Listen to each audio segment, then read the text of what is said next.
J'étais sans aucun doute le meilleur violoniste, je devais me produire sur une scène à Paris, plus de 4000 personnes devaient être présentes. Lorsque j'arrivais dans une ville pour un concert, j'avais pour habitude d'y passer la soirée de la veille, je disposais à mon gré de ce temps que mon agent m'accordait. Qui discutait les exigences d'un prodige du violon comme moi? David ne fit pas exception à la règle. J'avais loué une chambre d'hôtel pas trop chère, malgré que je sois connu, je n'aimais pas dépenser mon argent.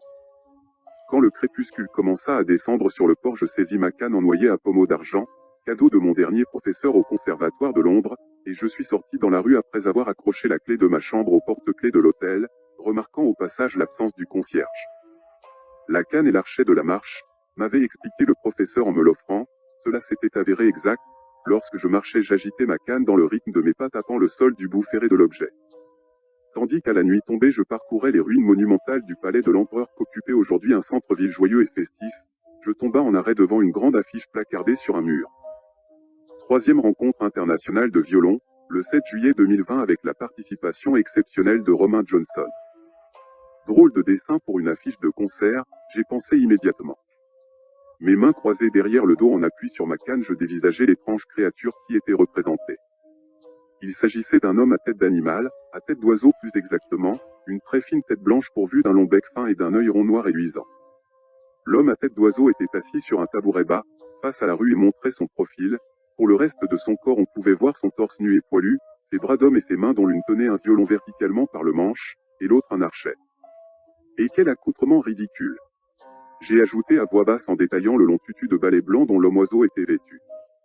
N'arrivant pas jusqu'au sol, le vêtement laissait voir deux grands pieds légèrement disproportionnés par rapport au reste du corps, enfermés dans des bottes hautes blanches elles aussi. La créature semblait prête à se lever et à descendre de l'affiche avec sa tête de profil et son violon dressé. Même David n'aurait pas pu penser à une telle chose, j'ai marmonné en m'éloignant, mécontent de voir mon nom associé à une telle aberration de la nature. J'ai repris ma marche en agitant plus vivement ma canne, et m'apprêtais à sortir des murailles de la ville. J'emprunta une porte de pierre afin de continuer mon chemin le long de la promenade plantée de palmiers, à cette heure encore envahie de fêtards bien décidés à ne pas se coucher, quand mon attention fut attirée par des criaillements provenant d'un recoin d'ombre dans le rempart. Curieux et attiré par la hauteur inhabituelle du son que j'entendais, je m'approcha et découvris un groupe d'oiseaux de mer dont la surexcitation les faisait battre des ailes tout en se piétinant les uns les autres. Mon approche les fit fuir dans un envol désordonné sauf un qui me jetant un regard furieux accompagné d'un cri perçant, s'approcha davantage d'un tas de chair informe à moitié déchiquetée qui gisait au sol. Je ne me laissa pas impressionner et je m'approcha davantage la canne en avant, je planta le bout ferré dans le tamis pour le retourner, l'oiseau sauta de côté et piqua à son tour dans la viande. Nous nous engagions alors pendant quelques minutes un étrange combat entre l'oiseau et moi, chacun à notre tour déchirant le tas sanglant. Dans une ultime note suraiguë, l'oiseau réussit à emporter sa proie morte, dans laquelle j'ai eu le temps de reconnaître le museau d'un gros rat. Je me trouvais tout à coup ridicule d'avoir disputé ma proie avec un oiseau, j'écourta ma promenade et je décida de rentrer à l'hôtel légèrement contrarié, et malheureusement le concierge n'était toujours pas à son poste. Toute la nuit je rêva du rat mort et de cette affiche ridicule.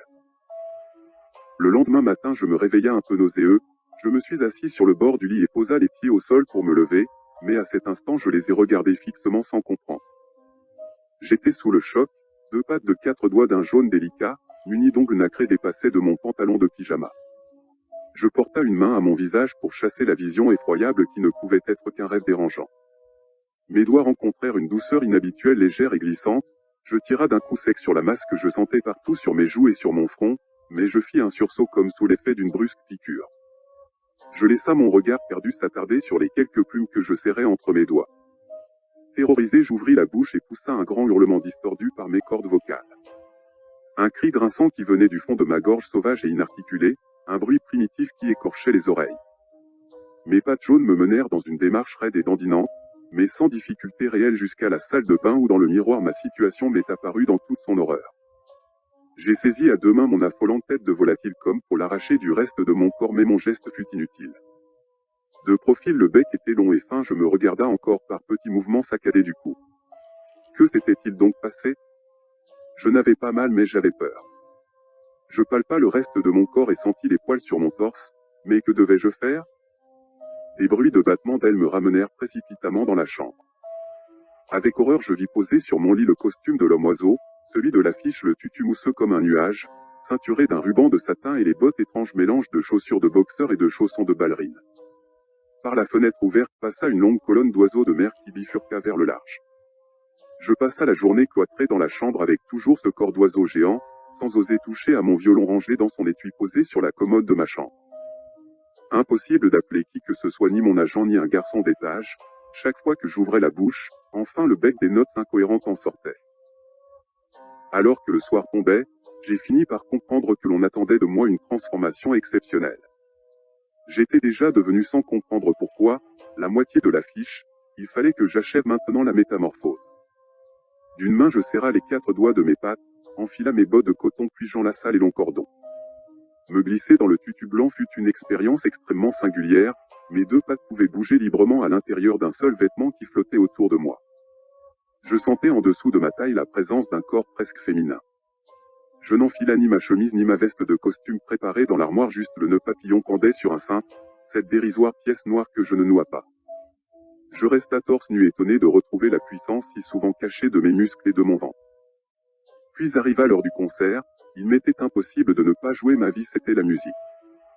J'attrapa l'étui de mon instrument, jeta un dernier coup d'œil à ma canne posée contre un mur, dont la pointe ferrée avait gardé une petite touffe de poils secs, et ferma derrière moi la porte de la chambre. Je ne croisa absolument personne dans les couloirs de l'hôtel, ne m'étonnant plus de l'absence de concierge à la réception. J'entra sur la scène installée sur la place de la République dans un silence absolu, mon violon dans une main et mon archet dans l'autre, prêt à m'installer sur le tabouret bas que je vis face au public. Pour la première fois de ma carrière, j'étais en proie à un trac profond. J'avais peur de ne pas être à la hauteur de mes maîtres de ce concerto que je connaissais par cœur, puis je me remémora l'affiche que j'avais vue quelques minutes auparavant, une dernière fois dans le miroir du grand hall de l'hôtel. Je me suis assis sur le tabouret, j'ai glissé le violon contre ma joue de plume et j'ai joué. À la dernière note, j'ai su que j'avais réussi une fois de plus à emporter le public, dans le monde brillant et limpide de Vivaldi. Une marée ondoyante s'était levée, des centaines de têtes blanches d'oiseaux de mer au bec très fin me fixaient en m'applaudissant. Tout était parfait à un détail près. Je ne me souvenais plus de mon nom, et à trop vouloir me prendre pour le plus grand des musiciens, j'étais devenu l'homme oiseau de l'affiche.